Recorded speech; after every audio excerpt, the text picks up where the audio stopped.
Hello, listeners. Welcome to another episode of Are You Convinced? I'm here, as always, with Damon. Hello. Hello.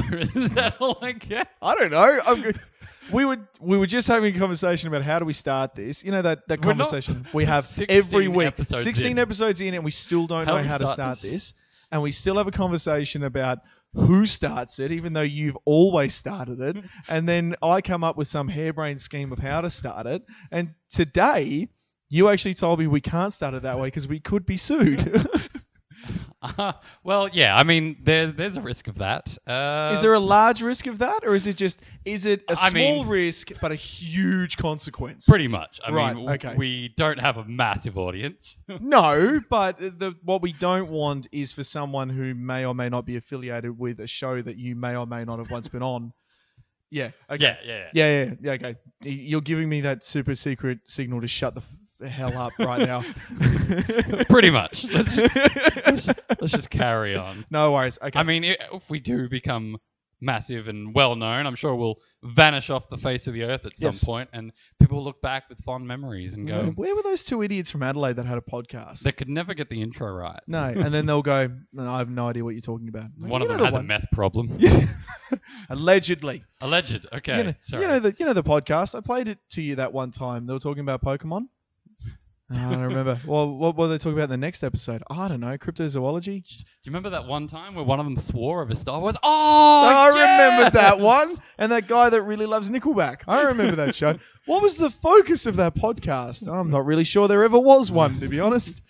Yes, focus. We definitely lack that. But that's us. Are You Convinced? The podcast where two guys talk about a random topic every week. This week we're talking, where are they now? Where are they now? That burning question that we get answered every now and again from a BuzzFeed article. That's right. Yeah, every now and then you're on Facebook and it's like, and it's usually, have you noticed BuzzFeed's got a bad habit, YouTube does too, of putting like a slightly scantily clad female ex-star as the thumbnail. And it's like, you won't believe where these ex-actresses, or these former actresses are now and what they're doing. And it you're turns like, out she's on a Great Bake Off or whatever. yeah, it is. exactly. And you're like, I bet there's some raunchy shots in here. So you click on it and there's no raunchy Clickbait. shots. Yeah, That's why they call it. clickbait. Clickbait. Yeah, I mean, pretty I'm much. glad there's no raunchy shots because But, that's like, totally disrespectful. I mean, but You're always at work and you should Yeah. be working. Working. You know, you end up on Facebook and you just go, you know what? mm, I really have to know right now where the entire cast of All Saints are. that's right. What? McLeod's daughters, you know, What? where are they now? I have to know. What is Jonathan Taylor Thomas working on as we speak? Anything? He was going to be king. He promised he would that's be right. king. Did he ever make it?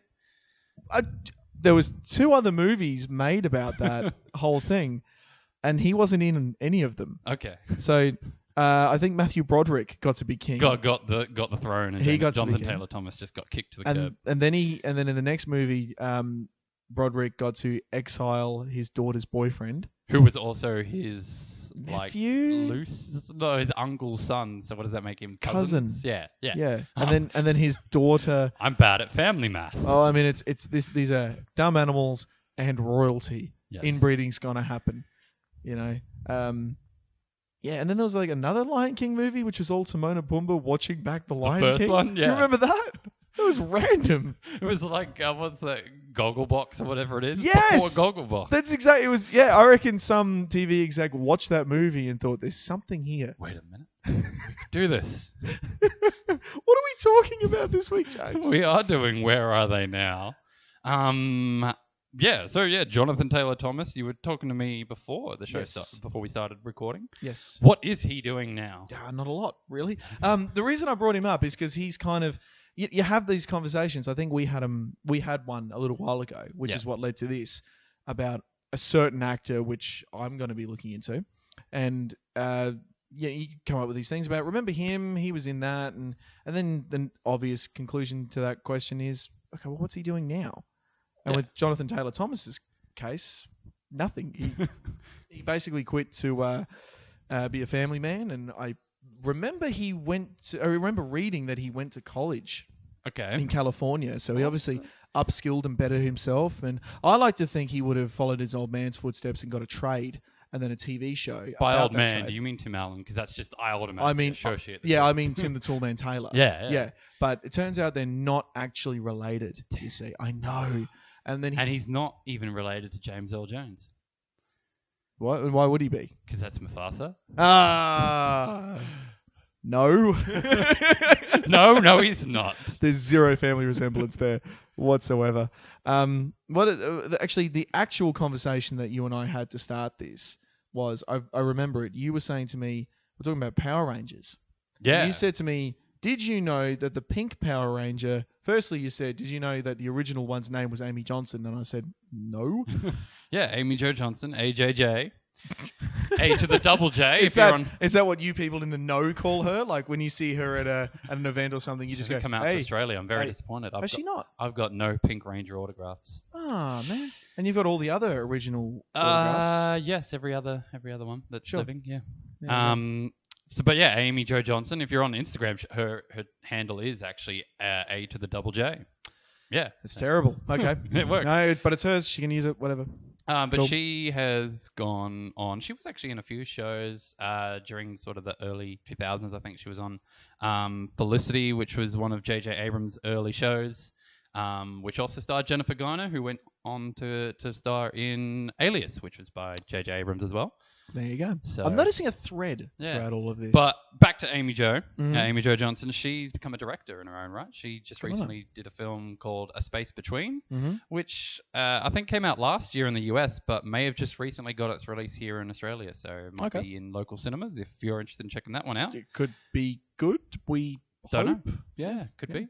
But she's trying her hand at it. So what I really like about that though is that she, I mean, let's be brutal. She was almost a child star. Like all of those original, they were all in their teens. Yeah. So early 20s. She really could have just kept down the line of most child stars, which is, get a drug addiction, get a car crash, get a car crash. They usually cost a lot of money to get a car crash, and then they get a big mansion and then fail into obscurity, and it's a really sad story. But instead, she's obviously pursuing a career, and she's upskilling herself, becoming a director, and good on her. That's great. Yeah. Another Power Ranger actor, Austin St. John, who I have met. Yes. He's an awesome guy. He was the Red Ranger, Jason. Yep.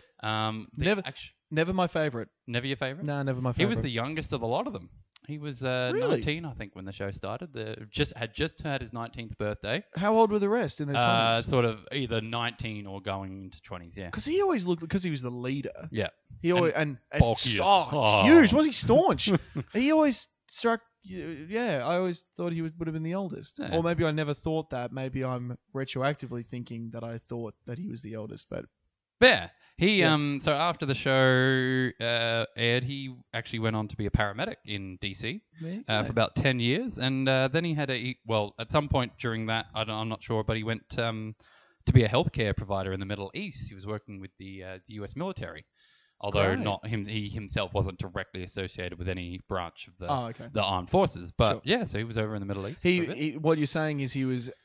Actually, they're keeping everything a secret. He was actually Power Ranging in the Middle East. Yes. But we're not allowed to know that as common folk. Exactly so right. So he was an unaffiliated agent. What was that? Somebody's here. They're coming to get us. We're not supposed to know this. No. Oh, no. It's the Black Ranger. We're exhausting. He's got an axe. We're exhausting this joke really quickly. We really are. I had nowhere to go with that. The reason why I said Black Ranger, by the way, that wasn't a racist joke about home invasions. I was thinking about... I didn't even go Calm down. I'm not being offensive or racist. I said I wasn't making a joke about home invasions. He was in... The original Black Ranger was in that fantastic, low-grade fan. I don't think he was. Was he not? No, I don't think he was associated with it at all. They just got another guy. So. Damn, really? Because I thought that was genuine. Because they got original actors in that, didn't they? I don't think so. Should I explain what I'm talking about in case people don't know? Yeah, go for it. Someone made an amazing Power Rangers short movie that's on YouTube now. Yeah. I think it's only 15 to 20 minutes long. Yeah. And it's all about some bad guy from one of the latest series has taken over the Earth and they're trying to track down the Rangers, and they've got... it's 20 years, as if the time has passed since the show originally aired. Yeah, yeah. And it's all the original Rangers in their 30s, 40s. And it's showing flashbacks to what the Rangers were doing in the meantime. Yeah. And the original Black Ranger, Zach. Yep. It was Zach. Zack the Black Ranger, because 90s. He was actually like still Power Ranging and was like being airdropped into North Korea to stop a I vaguely remember that. Yeah, drugs deal or a weapons deal or something like that, and he just beats them all up, and it was fantastic. But are you really telling me that wasn't him? I don't think so. No, I don't think any of them were actually directly involved. Well, let's move on because this whole anecdote is just not worth telling. No, but somebody that was involved that did sort of disappear after their claim to fame, James Van Der Beek. Yeah? Yeah, he was...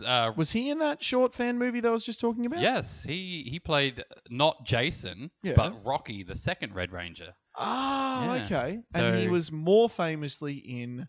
Dawson's Creek. Dawson's Creek. Yeah. Along with Joshua Jackson, who disappeared for a bit and then was in favorite show of mine, Fringe, which a lot of people haven't seen, but I strongly suggest you check it out. I can never remember which one of the two guys in it was Dawson.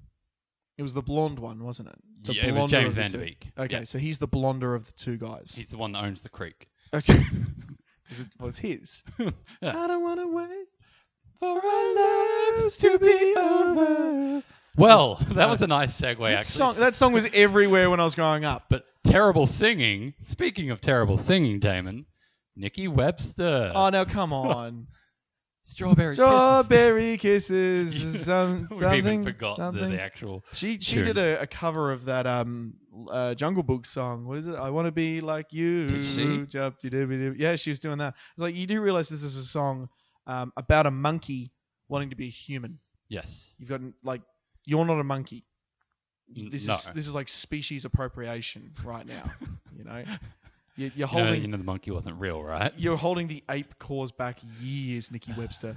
She also redid Strawberry Kisses. She redid it. She redid it. Because we needed that brought back. Yeah. Okay, that's what the world was crying out for. But if you're wondering where she is these days, you're not. I'm not, but it's fascinating. It makes me feel very married old. now, and she had her first child in 2014. That makes me feel so flipping old. It really does. She was like 12, 13 or something. She was our Nikki. Yeah. Remember that? The whole country fell in love with her, like our Nikki Webster. I know. But yeah, I do remember. But there was a great story I heard recently about how apparently she was like picked from hundreds of girls. There was literally hundreds of thousands of girls that could have sing Strawberry Kisses. Oh, no, because she was the face of Australia at the Olympics. And okay. The whole thing was. Was that what it was that kickstarted her career, being in the Olympics? Yeah, she did Strawberry Kisses. She was in the opening ceremony, and she was the girl on this high wire. And I remember that now. Yeah. Yeah, I'm sure that footage still exists somewhere of her. Of the Olympics, I'm sure there's a record of that. Of the opening ceremony, there would be. Actually, I have some of the Winter Olympics on tape from the Jamaican bobsled team.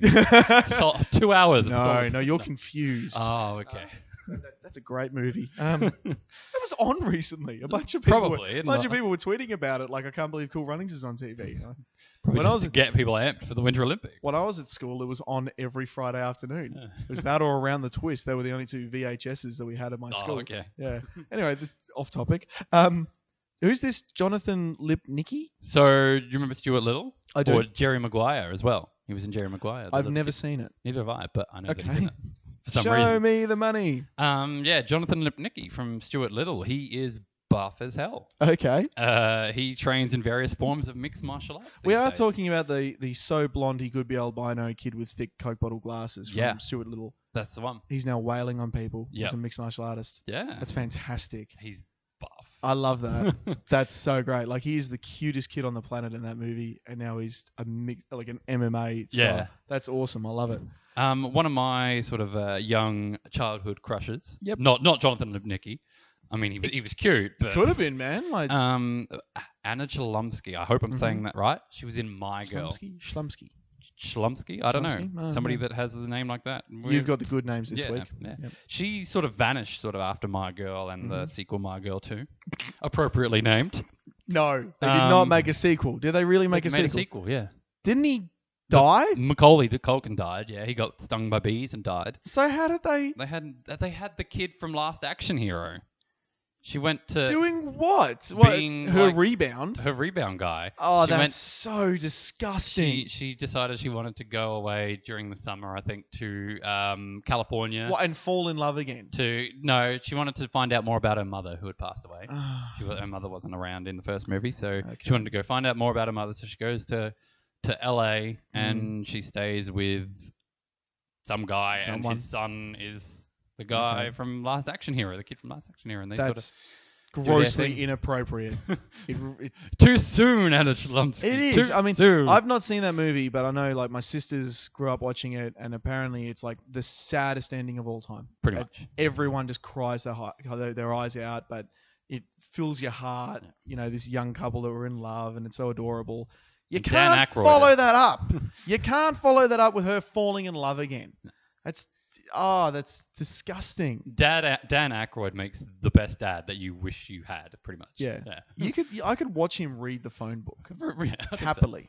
That's great. But yeah, so she vanished for a bit, but she currently stars on Veep, a TV show, a political TV show I've not watched, but evidently it's earned her numerous Emmy nominations for the roles, so she's coming back in fine form. That's not the one with Elaine from Seinfeld. That's the one. Is that the one? Yeah. Okay. I've heard great things about that. So I think it just got renewed for a 7th season, seeing it through to 2019. Sure. So yeah. There was a thing, I think our Prime Minister, Malcolm Turnbull, used a slogan from that show. Unknowingly, yeah, and like I think last year, I'd have to look it up what he said. Was it Veep or was it from House of Cards? No, I reckon it was from Veep because okay. all the news outlets were going, you ripped that off from a comedy, like a political satire. Okay. Yeah. And that line itself was a joke. And it makes no sense. Yeah, I think I remember the one. Yeah, well, they were using it with full conviction. And everyone's going, this is already the punchline to a joke.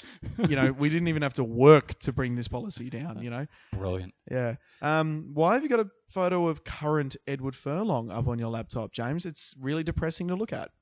Because you wanted to read from his Wikipedia That's right, page. I did too. Okay, do you mind if I read from it for a little bit? Oh, I mean, make it like lively, like because it's actually don't just deadpan. Just no. Edward Walter Furlong, born August 2, Okay, 1970. stop taking my bit. I can. Edward Walter Furlong, born. No, just don't start at the beginning. Come on, like come to the good bit. Okay. Tell us what he was in. You are becoming very hard to work with. A former teen idol, Furlong. Hang on, I missed the bit where it's an American actor and musician. Okay. Was he really an actor and musician? Was he a musician? Or did he write his own Wikipedia page? Could have. He Probably what owns he a does these guitar days. and knows power chords. Furlong won Saturn and MTV Movie Awards. They're prestigious for his performance as John Connor in Terminator 2 Judgment Day from That's what we 1991. would all know him from. That's mostly. right. Yeah. That's what we know him from. He was in another, what was it? American Heart? No, that's not the one. American History X. That's the one. Oh, he was too. He's the little Yeah. brother. That's right. He was fantastic in that. Have you seen that? I have not. Edward Norton took over making that movie, like from the director. Edward Norton is apparently not a good guy. Okay. Yeah, he seems like such a nice Hollywood type. Apparently, he's a real prick to work with. Yeah. Yeah, Okay. he like totally took over that movie because he said, as the big star, big draw power, he could do this. He basically said the ending to this movie is garbage. It's too depressing, or it was too upbeat, or the other way around, or Okay. whatever. Yep. And basically, the director quit because of interference, and Edward Norton took over the end of the movie. And I won't spoil anything. I still think it's an amazing movie. So it was good. But the director, to this day, refuses to watch it. Okay. One of the most influential movies of all time, and its director won't watch it. But anyway, Edward Furlong. So where has he found himself now? Rehab, it looks like. So There's a whole blue noted thing here in the contents. Substance abuse and legal problems. Oh, no. So he battled alcoholism and drug addiction, which derailed his career. Yeah, it'll do that. That will do that. Yeah, it's not recommended. What did he... Oh, no. Oh, let's not even read that bit aloud. Okay, well, yeah, I mean, when people don't believe you about the end of the world and Skynet, I think you go a bit crazy, don't you? That's right, yeah. Hooly dooly. Yeah. Okay, wow. You had such promise. You were really good in those movies. And how the mighty have fallen. Tell me about it. Speaking of the mighty falling, Yes.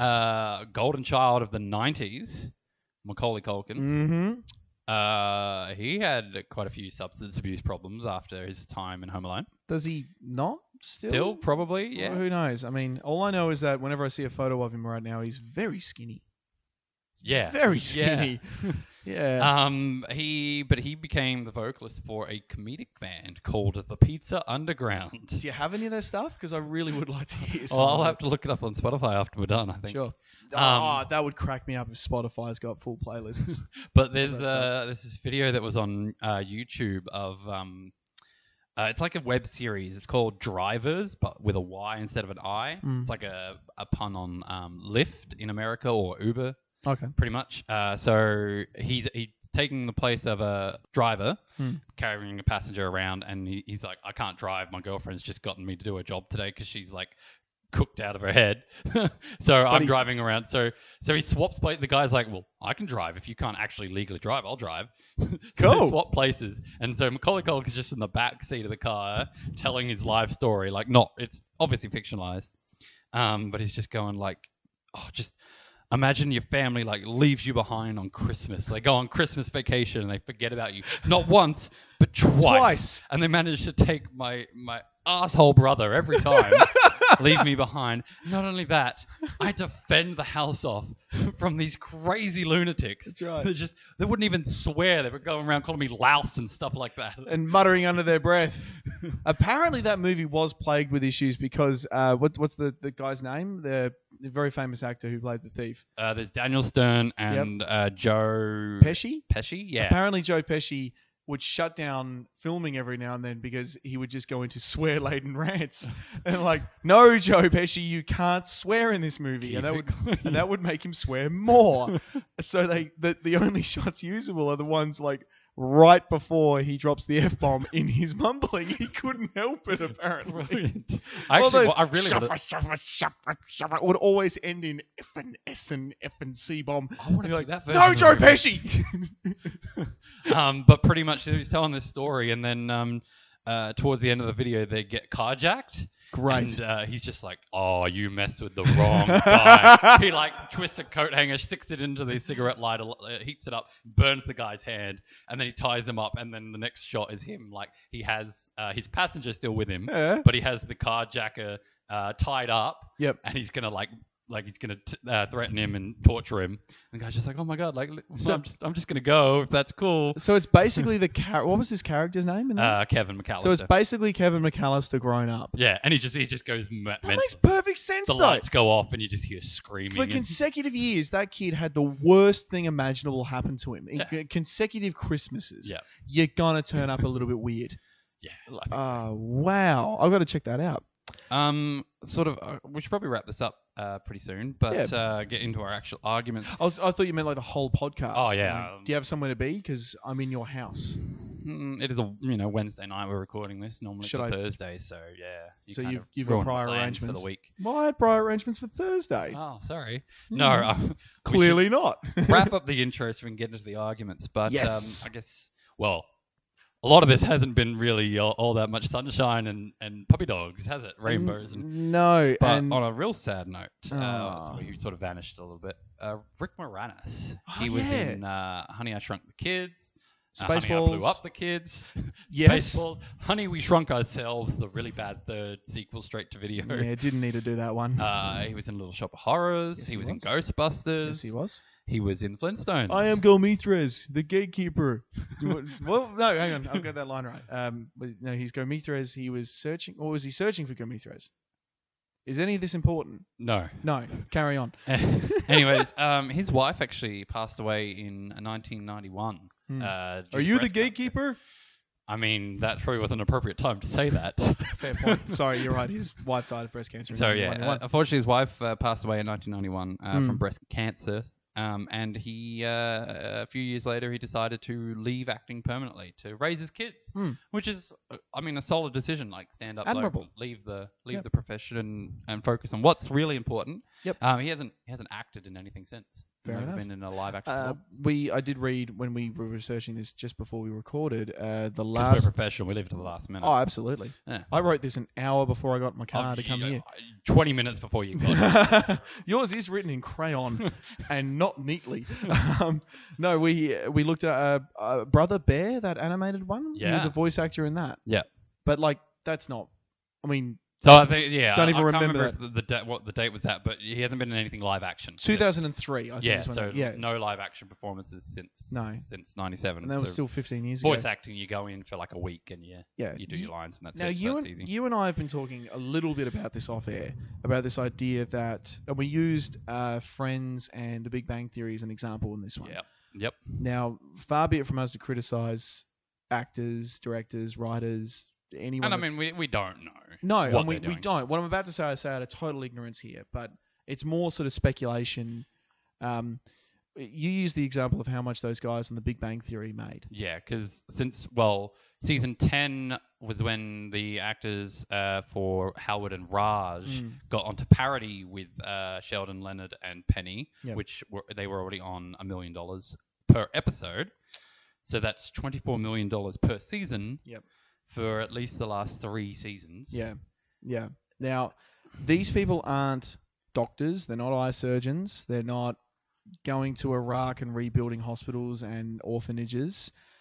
I'm not saying they're bad people. I'm not saying they're doing a bad job of their chosen profession. Or they don't have necessarily a difficult elements to their job. I've never done their job. I couldn't say if it's easy or hard. Yeah. But what I am saying is that amount of money is alarming. Yes. So the hope that we have, and I'm a big sports fan. A lot of people criticize athletes, especially Premier League soccer players and basketballers and NFL stars, how the obscene amounts of money they make. I think I was reading something where it was like Michael Jordan would have to wait 11 minutes to be able to afford a certain car or something like that. Sure, yeah. So that's how a certain car. Yeah. I'd have to work for 11 minutes to afford a loaf of bread, whereas he would work 11 minutes and be able to afford like a $200,000 or it's $2 million car or something like that. Craziness. Yeah, it's insane. So I guess the only point that we sort of reached without having done those jobs, I mean, you've done a thing where you've been on a thing, yeah.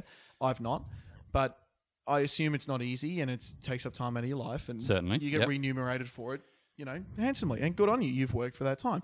The hope, I suppose, for these people making $24 million in a year. One project. For one project, that ignores any advertising they do, any other movies and stuff. The selling of their likeness. These people can considerably, like Miles Moranis has done, not work again. Yeah. Live off of their earnings, live off their savings, and live off the royalties, live off the interest. You would hope, like Miles Moranis, he stopped so he could look after his family. Rick Moranis. Rick Moranis.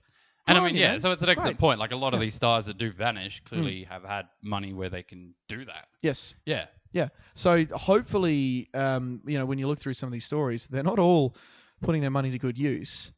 No. I'm sure there are more than a few that were acting for a bit, successful, and then donated bunches of their money to charities and still do. And Raj and Howard, whatever their real names are, might be the sweetest guys in real life and like fully fund community projects or trying to save the panda or whatever they choose to do.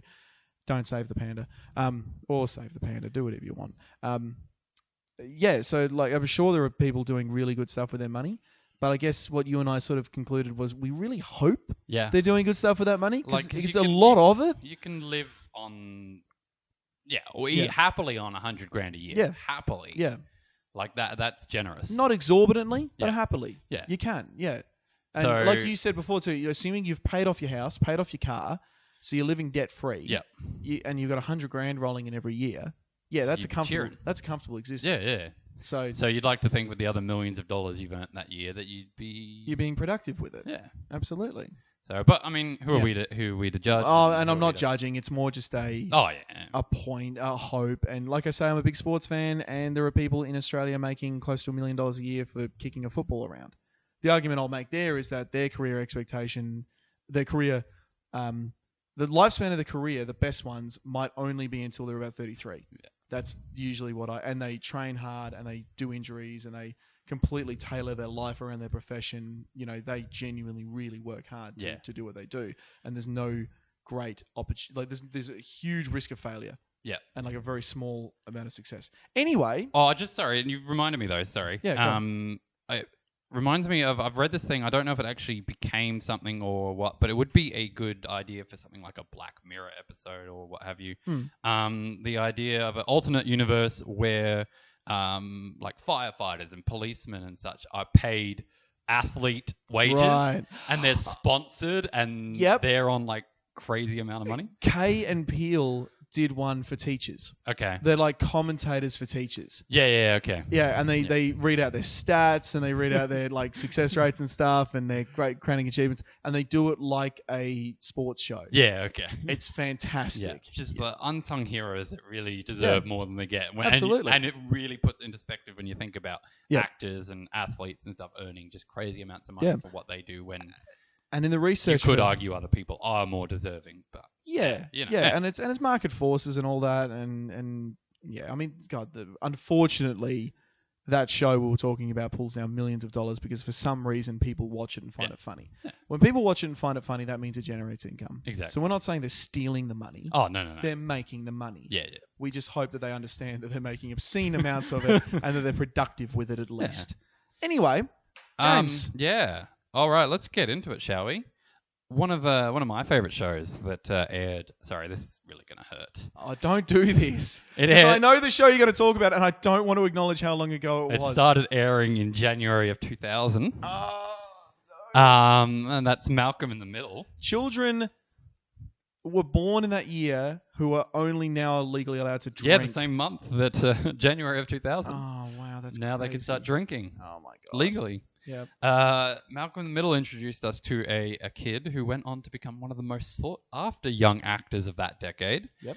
That is, of course, Frankie Muniz. Agent Cody Banks himself. Yeah. Yeah. So Frankie was born December 5th, 1985. That makes him 32 at the moment, at the end of this year. December, he'll have his 33rd birthday. He was born in Woodridge, New Jersey, to a Puerto Rican father and a mother of Italian and Irish descent. I found that interesting. So, yeah. Very mixed background. Yeah. He grew up in North Carolina, but moved to Burbank, California with his mother after his parents' divorce. This is when he was about 8 years old, I think. Yep. He was homeschooled and began appearing in commercials and made-for-TV movies. He had cameos on shows such as Spin City and Sabrina the Teenage Witch, before finally landing his breakout role as the titular Malcolm in the Middle. Now, I don't know how good your memory is of this show, but terrible. When it began, so bad. Muniz looked about 8. Okay. Yes, okay, I do remember that. So if your maths is any good, which we discovered last week, it is not. No, it's terrible. You better do the maths for me, this one. So born in 1985, it started in 2000. He was 14 when the show started. He had just had his 14th birthday in 1999. Yeah.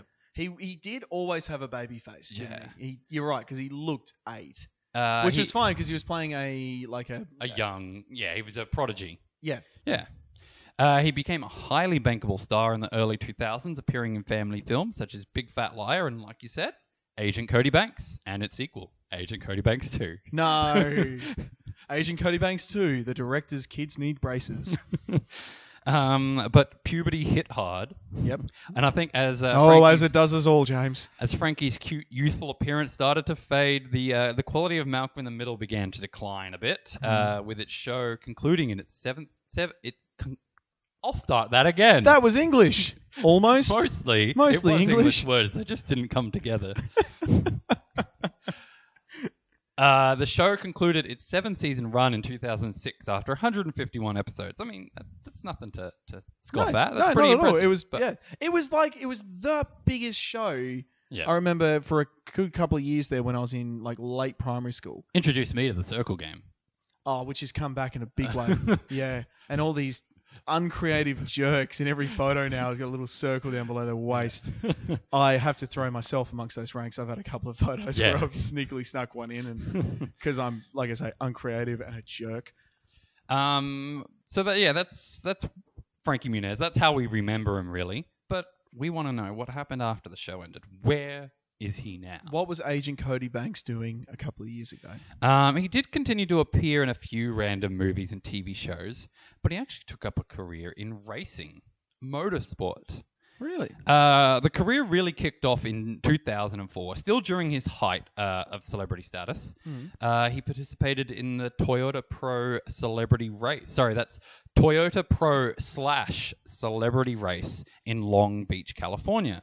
This was a 10-lap race pitting celebrities against professional drivers. So Toyota Pro / celebrity race. Great. Uh, Which was he then? Was he a pro driver or a no, celebrity? by this point he was a celebrity. Okay. So they took professional drivers from various motorsports to raise money for charity. Cool. In his first appearance, Muniz placed 7th overall. That's In the following pretty good. year, he placed 3rd. He was the highest placing celebrity that year.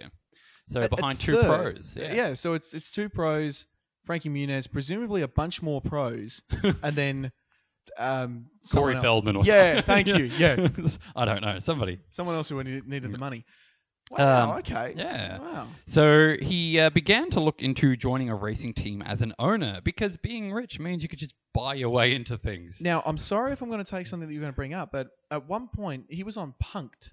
Yeah, okay. Remember? Because he owned a car, and there was something crazy, like only like 13 of this particular model in the world or something crazy. Yeah, okay. So- This isn't in my argument, so go on. Go Sure. for it. Sorry, just to jump in, but the whole episode of Punk'd was Ashton Kutcher arranges to meet Frankie for a meeting or lunch, or has someone come to meet him for I was something. going to say, you'd see it coming if it was It Ashton was Kutcher. Ashton Kutcher. Good point. That poor guy couldn't go anywhere in the mid-noughties, could he, without people thinking they're pranking him. So, they got him to come to a restaurant where there'd be a valet parking, and the valet was working for Ashton Kutcher, and they took the car and hid it around the corner. So Ashton Kutcher's offside guy, the really annoying comedian, rang him up and basically held the car at ransom for him. Yeah, okay. And the whole thing, I think it was something as ridiculous as, you're going to make another Agent Cody Banks, and I'm going to be in it as the villain, or something ridiculous. And the guy's like, Frankie Muniz is going like purple and like, yes, okay, I'll talk to someone and just bring back my car, man. like there's like 13 of these in the world, and the guy was like 22. Yeah, okay. You know, and he's only legally been allowed to drive in the States for like 4 years. Owns one of the most expensive cars in the world, and we filmed him having a nervous breakdown because he thought it was stolen. So he went on to race cars. Yeah. Okay, cool. Good on him. He ended up buying he didn't end up buying a racing team. Oh. Instead, he signed a 2-year deal with Jensen Motorsport as a driver. So the contract arranged for him to begin development as a pro racer under their guidance. Yep. He entered the Formula BMW USA during the 2006 season, but failed to finish in a point-scoring position. Despite this, he was selected as one of 36 drivers to compete in the annual Formula BMW World Final in Valencia, finishing 29th out of 36. So these are pros, but you know they're still early in his career.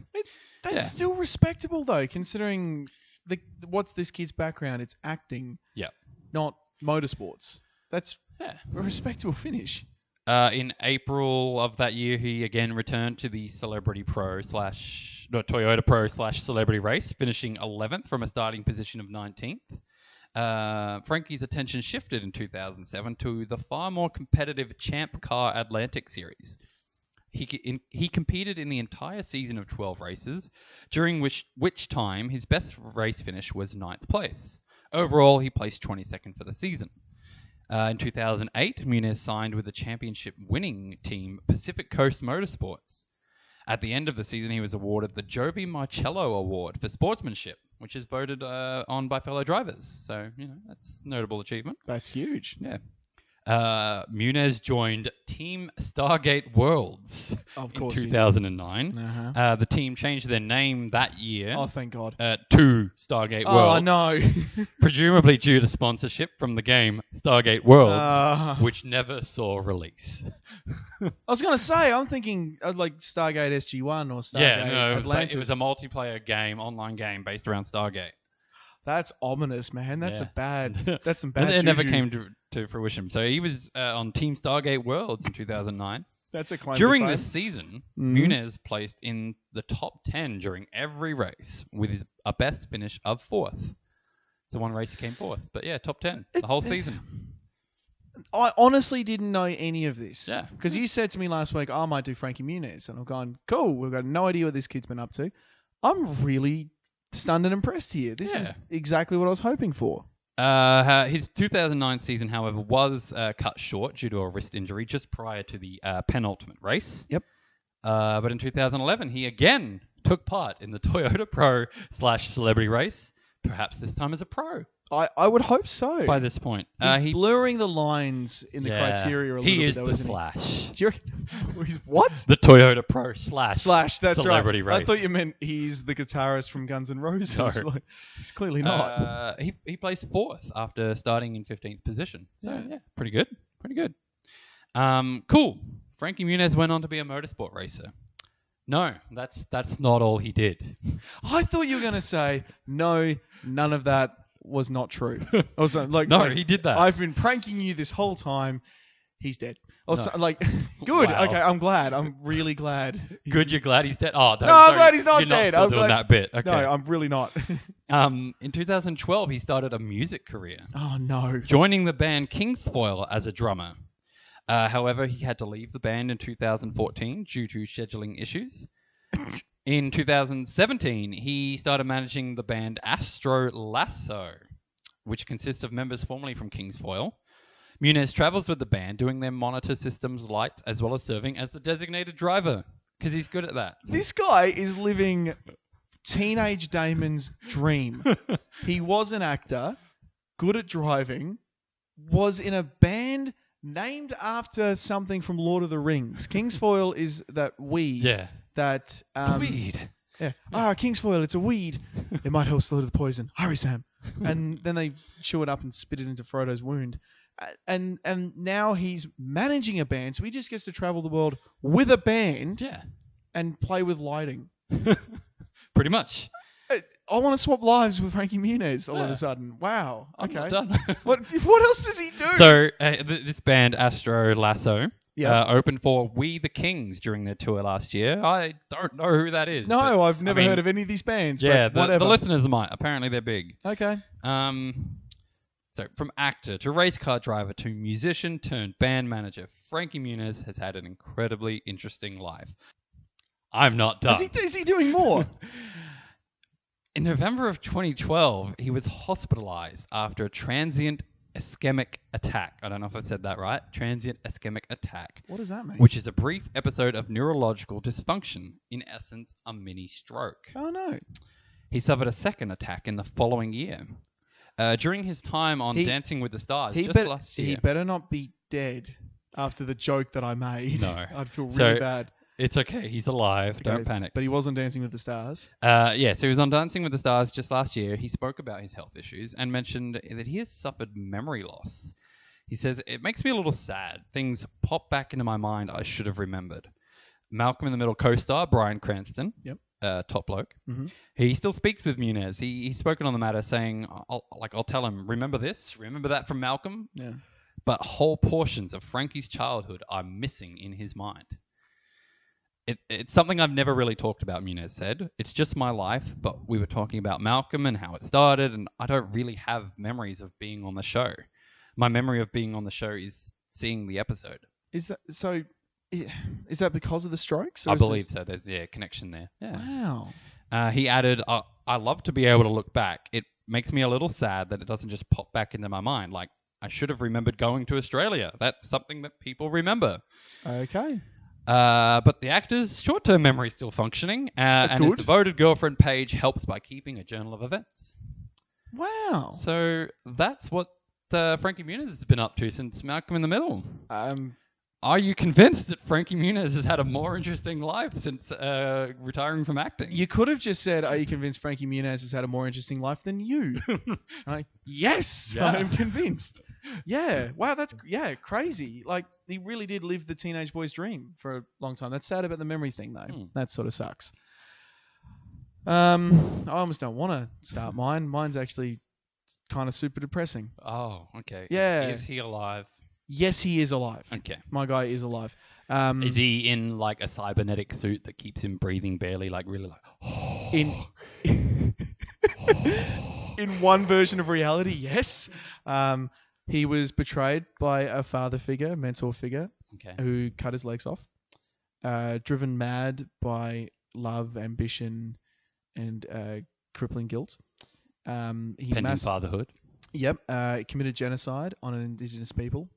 All of the younglings. And all of that happened in a very sandy environment, which just didn't enjoy. I hate that. I know. I hate sand. Do you know, I genuinely do hate sand. It gets everywhere. It gets everywhere.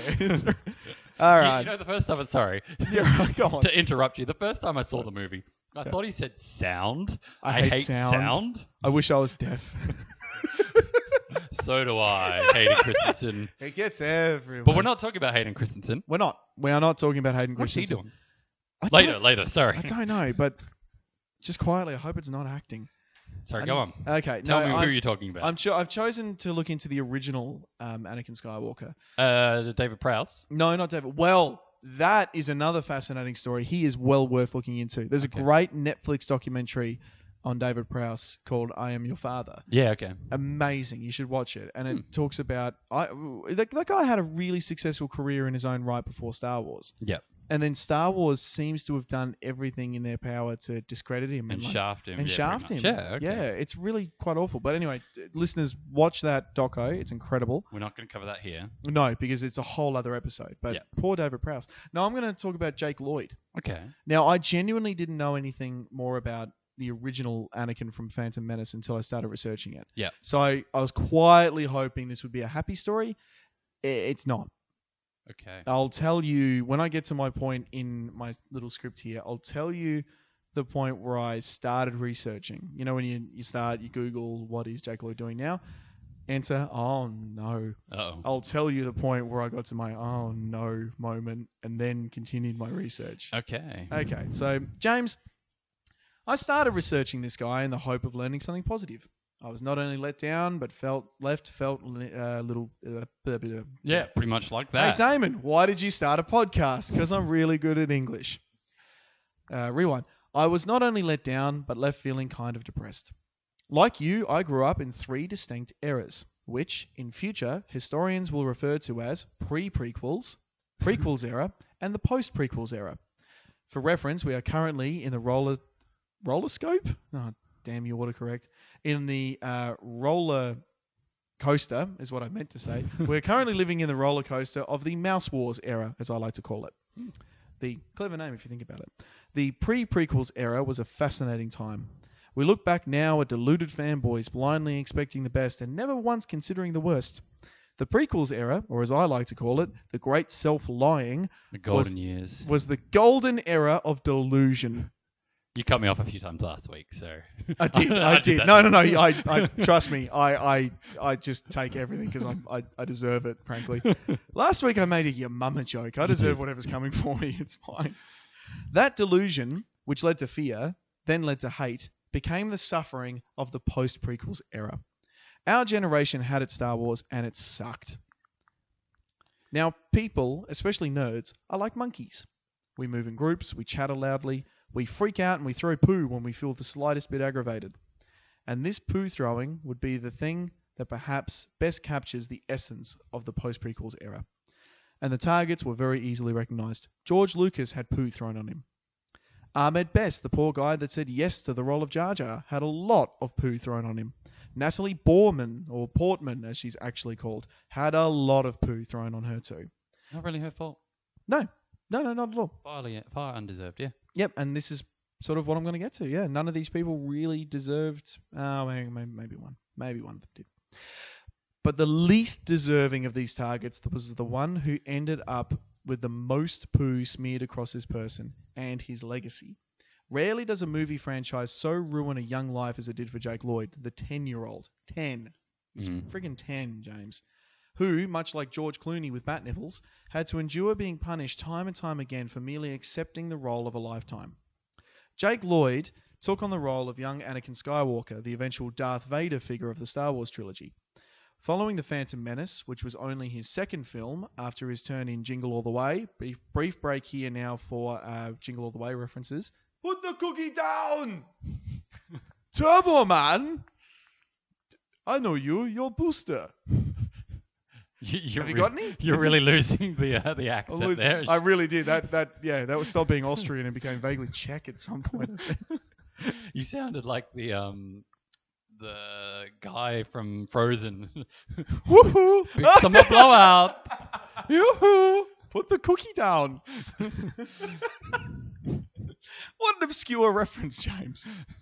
Lloyd only ever acted once again after those two movies in Madison, a movie made during 2000 during the post-release period of Star Wars, but it wasn't released until the year 2005. Oh, wow. Had Henry Cavill in it. Superman. Never heard of it. Yeah. Never heard of him. I've heard of Superman. Never heard of Henry Cavill. I've heard of him. Okay. I never heard of that movie he was in. Ah. Superman. Never heard of it. Mm. No. Wish I hadn't. It's terrible.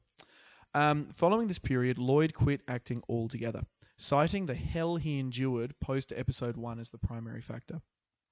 I've learned to hate it when the cameras are pointed at me, he famously said in a 2012 interview, which ironically involved a camera being pointed at him. Other children were really mean to me. They would make the sound of a lightsaber every time they saw me. Oh, it sounds horrible. It was totally mad. My entire school life was really a living hell, and I had up to 60 interviews a day. The guy's 11. Yeah. And like school's hard enough. Now, the more surly and less empathetic of us out there would be arguing, well, that's the life of an actor. If he didn't want that life, he didn't have to have it. He didn't have to act. But let's not forget that Lloyd went straight from one blockbuster to another. At 10. I can't emphasize enough. He was 10.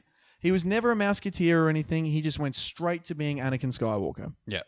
Insiders and whistleblowers from the 1999 set of the Phantom Trade Dispute were publishing things like Mannequin Skywalker.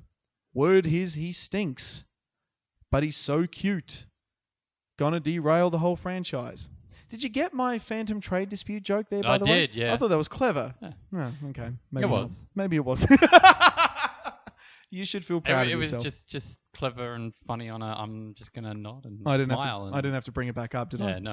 Yeah, okay. You've ruined it now. Oh, well. It was Okay. intellectually clever, and you just had to laugh at it in your head. Not See, I'm not kind good of at the intellectual clever stuff, apparently. But you did it. I did it. Why did I cut this out? Following the movie, the trend of bagging Mannequin Skywalker, as he was dubbed, continued, as soon as everyone was able to admit to themselves that they hated the movie.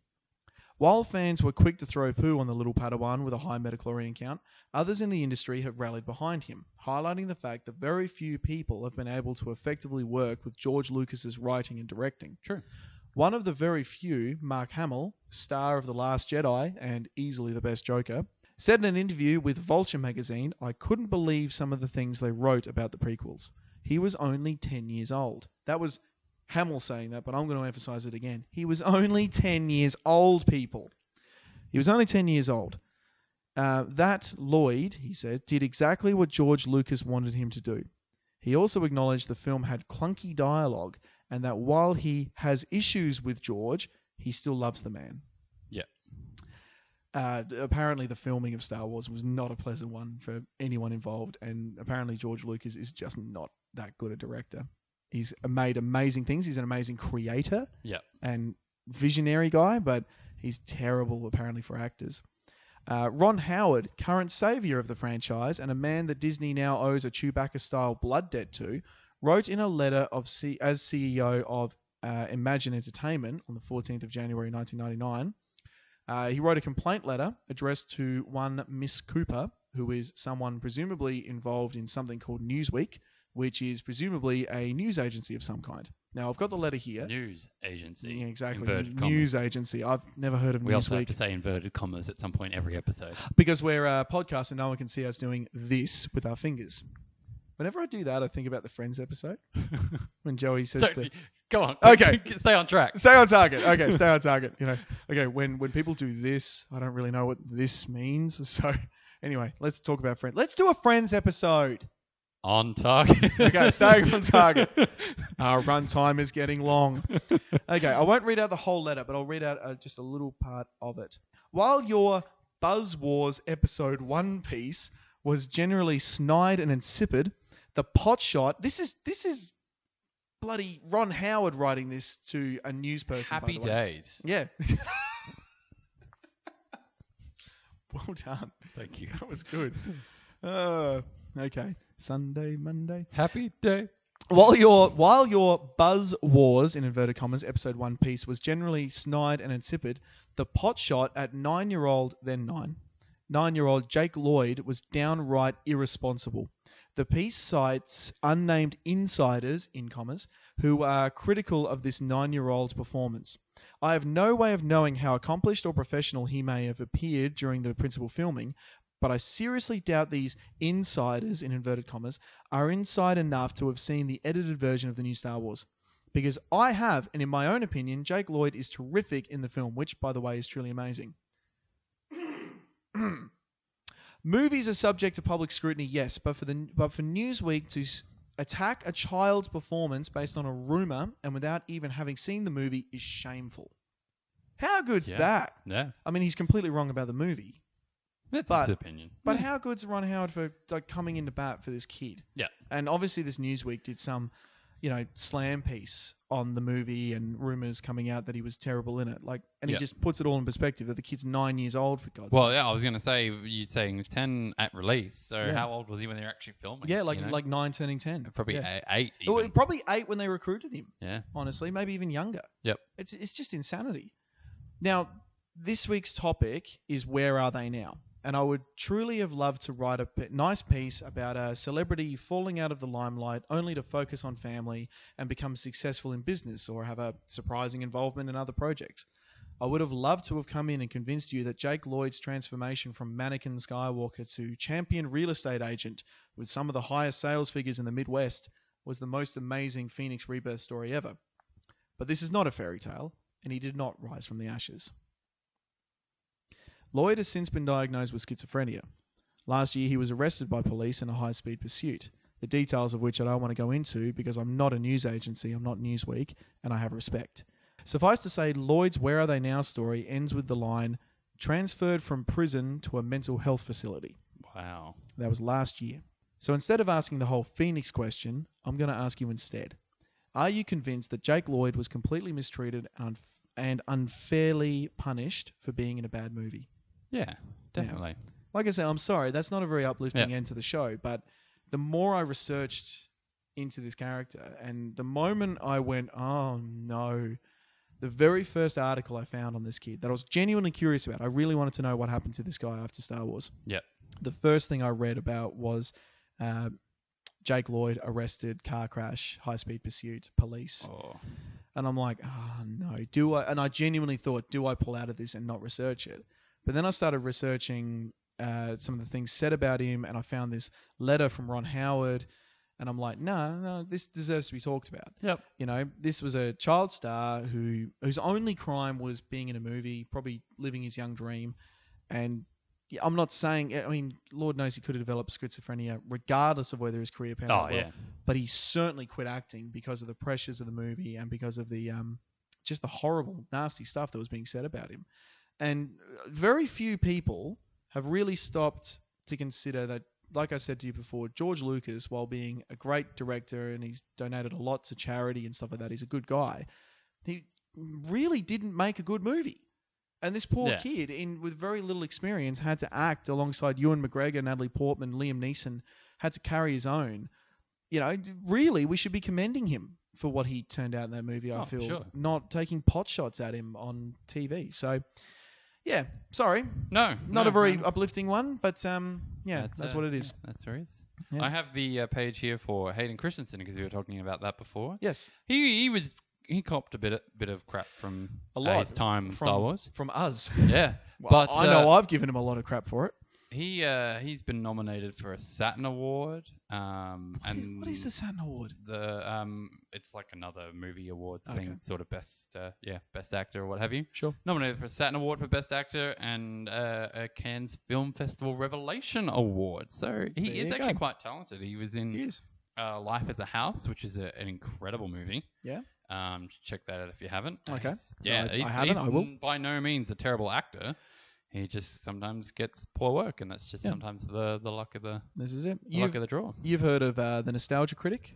Yes, I have. Yes. I've not really watched too much of the stuff, but yeah. Yep. He does top 11s every now and then. Why top 11? Because I like to go one step beyond, as he would say. Fair enough. He did a top 11 on things that were actually good about the Star Wars prequels. And he argued really convincingly that Hayden Christensen was absolutely the perfect actor for Anakin Skywalker. Yeah. He said the thing that was bad about the character wasn't the actor, it was the script and the directing. Oh, yeah. And I kind of agree. Like, he does carry that scowling really well, and you can see there's a lot of emotion behind his performance, and it was just really poorly targeted. And I think I said to you shortly after Force Awakens came out, Yep. and we finally got to see Adam Driver. Oh my I think God. I said to you, like, as bad as the prequels might have been, Yeah. how much is Adam Driver Mm. Hayden Christensen's grandson? Yeah. Like, Oh, totally. yes. Yeah.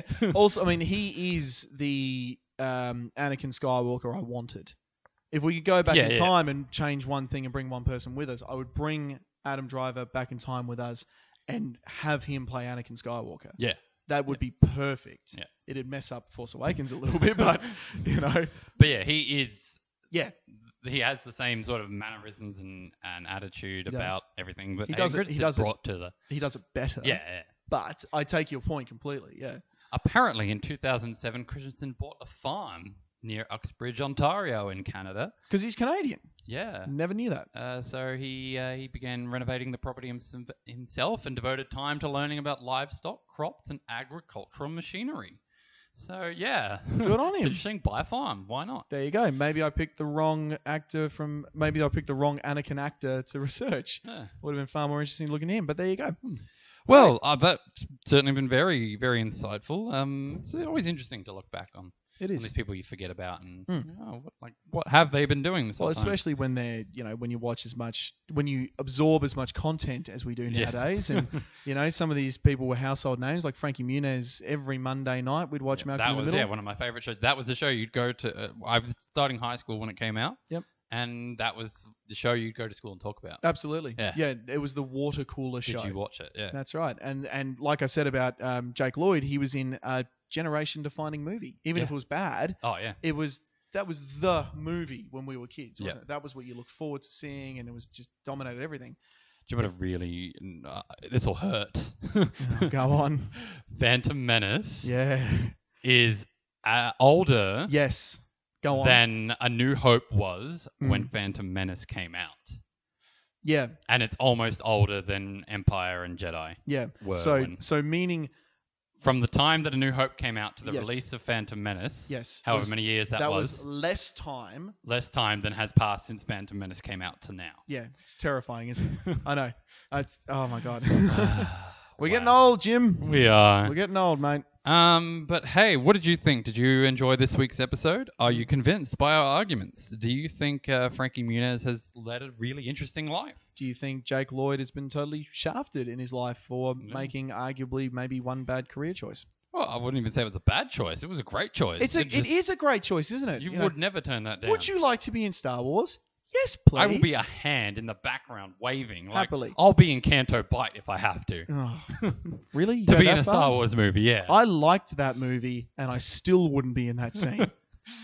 But do you know of any interesting Where Are They Now stories? Let us know in the comments or on our social media accounts. Those social media accounts are Twitter and Instagram at Are You Convinced? You can search Are You Convinced on Facebook, or the link is www.facebook.com/areyouconvinced.podcast. Please consider donating to our Patreon. Keep the lights on and keep our data stored safely. www.patreon.com/areyouconvinced. If you are enjoying the podcast, please leave us a review on iTunes. That really helps to get attention and bring in new listeners. Absolutely. Convince your friends to listen. Convince your family. Convince your pets. As always, we give a shout out to Mishka, our pet listener. We'd love to get some more pet listeners. If anyone's got a dog or a budgie that likes to listen to the show with you, let us know. We'll give them a shout out. Yeah, or a Wookiee, Sure. I've also promised on my social media account, James, my private one, anyone that shares our link, I'll give a shout out to. Oh, really? There are no shout outs this week. Okay. I made this rule an hour ago. I'd like to give a shout out to Damon for sharing last week's episode. I share every week. I share that link every week. Definitely. But next week, well, you know what? We're coming up to the 90th, if I'm not mistaken. 90 years of Academy Awards. Well, you say not mistaken. It definitely says 90th on our run sheet. But I could have been wrong when I wrote that. Yes, but I take this as gospel. Okay. So you're not wrong. Oh, okay. So it's definitely the 90th Academy Awards, which are on next month. That's right. 4th of March, if I'm not mistaken. Yep. That's not on here because I could be wrong about that.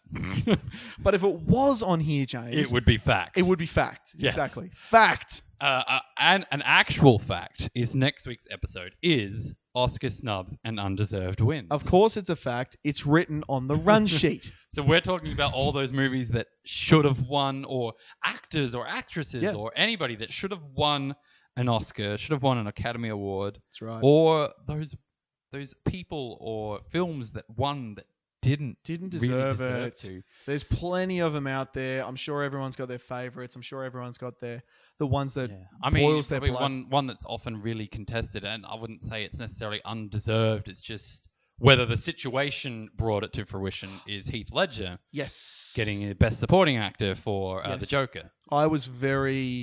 I went into that movie thinking, is this really that good, or has everyone just got a bit of rose-tinted glasses? I came out thinking, no, he really was that He good. was amazing. Yeah. Yeah, but we'll never know if that That's right, unfortunately. affected the vote for that. Then you've also got like Leo winning it for The Revenant. There's still people saying there's been better roles. Yeah. But anyway, this is all content for next week. Yeah, exactly. But we'll be discussing that next week. Right. For now, we hope you enjoyed this week's episode, and we'll catch you next time. That's all right. Talk to you next week, guys.